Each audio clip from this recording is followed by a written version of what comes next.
Kenalkan,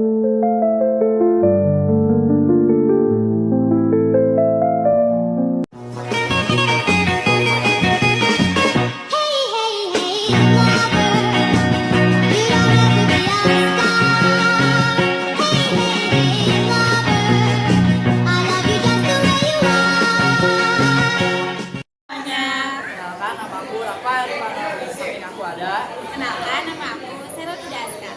Sebelum aku mencuplikan video yang salah dia,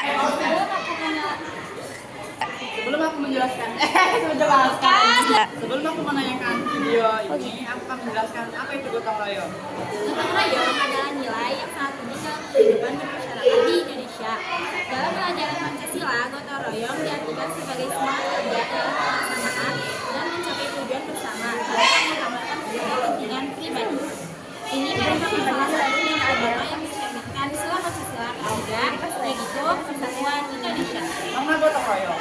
Gotong royong memiliki makna: 1. Kerjasama, 2. Kepedulian sosial, 3. Persatuan dan harmoni. Contoh gotong royong dalam kehidupan sehari-hari yaitu lingkungan, membersihkan lingkungan bersama seperti kerja bakti, membantu tetangga yang membutuhkan seperti membangun rumah atau hajatan, musyawarah desa, mengambil keputusan bersama untuk kawasan. Itu aja ya, silakan videonya. Bye. Assalamualaikum warahmatullahi wabarakatuh. Hari ini aku mau wawancara salah satu narasumber. Nah, temanya ini tentang gotong royong. Nah, sebelum masuk, kita perkenalkan dulu ya narasumber kita. Halo, perkenalkan aku Jihan Syazara dari kelas 12.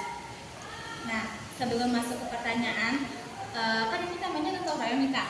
Apa sih yang Kakak ketahui tentang gotong royong? Paling yang aku ketahui itu gotong royong kan kayak kerja bareng-bareng gitu ya, kayak misalnya gotong royong di lingkungan rumah gitu, kan bisa membersihkan selokan atau masjid gitu, kayak bapak-bapak, anak muda juga, ibu-ibunya tuh yang nyiapin buat makan gitu. Pokoknya intinya gotong royong itu kayak kerja bareng-bareng. Ada satu paut gak sih Kak sama gotong royong yang tanya juga? Kalau ada boleh Kakak kasih tanya. Gotong royong menurut aku juga ada sangkut pautnya sih, dari mulai sila pertama kan ya keturunan Maesa, terus ada juga sila ketiga tuh yang dimana itu Persatuan Indonesia. Artinya dimana kalau gotong royong kan bareng-bareng nih, misalnya satu kampung ini beda-beda agama, cuma mereka gara-gara gotong royong jadi bareng-bareng menjadi satu itu, jadi kayak beda mencapai nilai Persatuan Indonesia. Nih, kan mungkin itu contoh gotong royong dari masyarakat ya Kak. Nih, kalau dari Kakak nih, contoh nyata gotong royong yang udah Kakak lakuin, kira-kira apa nih Kak? Gotong royong pernah aku lakuin sih, kan aku anak pramuka juga ya misalnya. Jadi kayak banyak banget pengalaman gotong royong aku di pramuka, utamanya kayak misalnya kita tuh mau bersihin barak gitu bareng-bareng, terus kayak latihan juga bareng-bareng. Terus kalau misalnya kita mau lomba juga kan nyiapin properti segala macam kan bareng-bareng ya, atau kegiatan bareng-bareng. Jadi kayak udah terasa banget gotong royong. Nih kan yang tadi Kakak sebutin Kakak anak pramuka, terus gotong royong, pasti ada dong pengalaman yang paling berkesan gitu. Apa nih Kak kira-kira? Yang pengalaman paling berkesan itu kayak misalnya ya tadi kita mau lomba atau ada satu kegiatan, kita dimana tuh nyiapin sesuatu dari jauh-jauh hari, kayak misalnya nyiapin properti, nyiapin logistik dan segala macam itu dari jauh-jauh hari. Termasuk kalau abis lomba atau kegiatan itu kan kita kan kayak ada pasti evaluasi sama beres-beres barak, beres lapangan, dan pokoknya ya gitu. Di situ paling berkesan banget sih di situ menurut saya. Yang latihannya juga termasuk gotong royong sih di situ. Kak, apa aja sih tantangan yang Kakak hadapi dalam melakukan gotong royong ini? Kayak apa aja gitu tantangannya? Tantangan yang dihadapi paling kayak apa ya, rasa males sih. Kalau misalnya kan ada ya setiap orang punya rasa males ya. Iya. Jadi kayak yang paling susah itu gitu, rasa males dan nggak mau bergaul atau nggak banyak menyatu gitu. Terus kan itu ada rasa malasnya nih Kak, yang sekarang lagi dirasain sama kita kadang males. Apalagi kayak korkom tuh, males banget. Padahal itu masih gotong royong kan.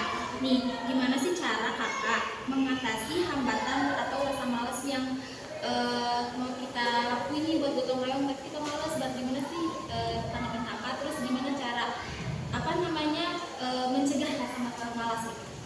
Oke, yang pertama ya, malas itu kan dari diri sendiri nih. Jadi gimana pun caranya kita tuh kan ya introspeksi diri sendiri lah biar nggak malas malas buat ikut gotong royong sana sini gitu. Dan yang kedua, kalau misalnya punya teman yang malas, kita ajak dia supaya nggak malas, kayak kita ayo bareng-bareng nih makan acara ini, ayo bareng-bareng nonton, ayo bareng-bareng kita sama-sama gitu. Nih, kan itu teman kita, berarti itu masuk ke zaman anak sekarang dong. Nah, penting gak sih Kak generasi anak zaman sekarang diajarkan buat menghargai, menerapkan kayak nilai-nilai gotong royong gitu? Itu penting banget itu, soalnya apa ya, kan sekarang zamannya teknologi gitu ya, jadi kayak di mana itu kita bener-bener fokus sama HP misalnya kan, kayak tanpa melihat sekitar gitu udah gak perlu sekitar. Nah di mana dengan gotong royong itu kita belajar gimana caranya kita tuh gak berfokus ke HP, jadi tuh fokus ke dunia yang asli gitu dengan cara gotong royong. Jadi kita kayak apa ya disebutnya, kayak pentingin hak, jangan makin hak lah gitu, intinya mah kayak berbaur aja sama-sama gitu. Nih berarti sekarang tuh perkembangan zaman kan semakin melesat gitu ya. Kadang kita apa-apa tinggal HP, apa-apa tinggal HP gitu. Nah itu kan sekarang termasuk ke era zaman teknologi kan. Nih penting gak sih Kak menurut Kakak kalau gotong royong di era teknologi dihapuskan? Menurut Kakak gimana? Menurut saya ya, kalau misalnya gotong royong dihapuskan itu gimana ya, kan emang kalau gotong royong kan pemersatu bangsa kita ya, kan pemersatu kita semua nih. Kalau misalnya dihapuskan demi menciptakan teknologi yang melaju pesat itu, menurut saya sih enggak. Karena kalau bisa gini, teknologi emang boleh maju, cuma kita nggak boleh ngilangin gotong royong itu. Karena apa? Karena ya kita masih butuh orang kan, masih butuh apa sih, kita kan manusia sosial nih, yang pastinya butuh seorang manusia gitu. Cuma di HP doang, nggak cuma ngambil teknologi doang, kita tetap butuhin orang juga. Mungkin itu aja ya Kak dari kelompok kami. Terima kasih Kakak udah mau meluangkan waktunya untuk kita buat wawancara. Dan terima kasih ya Kak. Ya, sama-sama. Nih Kak, bagaimana sih gotong royong dapat membantu menyelesaikan masalah-masalah seperti kayak bencana alam, longsor, terus apalagi yang contoh kecilnya kayak kebersihan sekolah misalnya. Ya, itu penting banget ya, jadi kayak dalam gotong royong kita tuh sama-sama membersihkan, kayak contoh tadi nih, kayak sederhana aja kayak membersihkan sekolah gitu kan. Nanti kita kalau mau bersih sekolah sendiri, di sekolah sendiri kan capek ya. Kita juga namanya pasti itu namanya gotong royong lah, mulai dari bersih sekolah ini, kayak di kelas juga ya membersihin, jadi lebih ringan, lebih gampang. Juga itu kan itu kayak misalnya bencana alam nih. Oke, sedikit Bang dari Pramuka ya. Jadi pengalaman aku sendiri di Pramuka gitu kan sangat dirgantara ya. Jadi di mana itu ada yang namanya rescue atau SAR itu besar gitu loh, jadi kayak penolongan. Nah di penolongan itu kita diajarin kayak sama-sama gotong royong itu buat nolongin orang yang bencana alam itu, kayak misalnya tahun kemarin itu ada bencana di Cianjur dan kita itu kita disuruh kayak beberapa orang nih turun ke lapangan ini gitu buat kayak membantu gitu bisa, jadi dengan kerjasama gitu. Terus kan itu dari apa ya, dari Pramuka. Nih kalau yang menurut kalian praktek gotong royong yang ada di area Singapura itu apa sih Kak? Kalau dipraktekin ya, kita program ini lagu bersih ada. Nah, lagu bersih itu tuh udah bersama gotong royong karena di kelas itu kan pasti suruh bersih-bersih kan, pasti bersih-bersihkan, dan saya teman cemburu juga pada bersih-bersih semuanya ada yang sekolah, kelas, kerja itu termasuk gotong royong.